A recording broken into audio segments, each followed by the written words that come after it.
People are still being asked not to drive into Lahaina town, which has been described as looking like a war zone.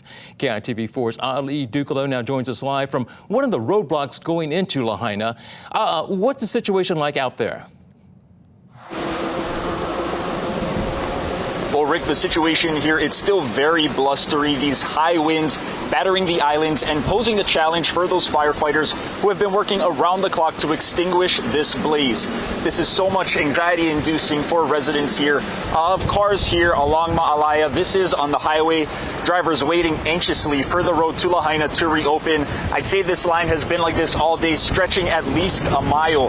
And now we also, from this point, have a good vantage point of the upcountry fire right across of the island. Still much cause of concern again as these blustery winds continue to batter the island.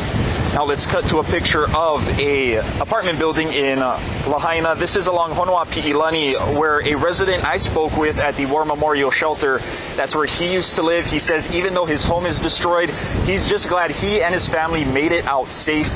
And that's much luckier, unfortunately, for a lot of people on the west side. I also spoke with another resident whose home perished in the fire. Both these residents recall seeing thick, dark smoke, blustery winds, and small branches flying all around, just like you mentioned, a war zone, Rick. Both, like many others who lost their homes in this fire, are still in shock. But then you also have the 6-mile-an-hour winds kicking roof shingles off, and you're dodging metal sheets and branches. Every single tree is a widowmaker. Every single tree. The tree before the fire came, my mango tree on the right side of my house, broke at the roots and completely fell over on the neighbor's house. Yeah, it's everything was a hazard.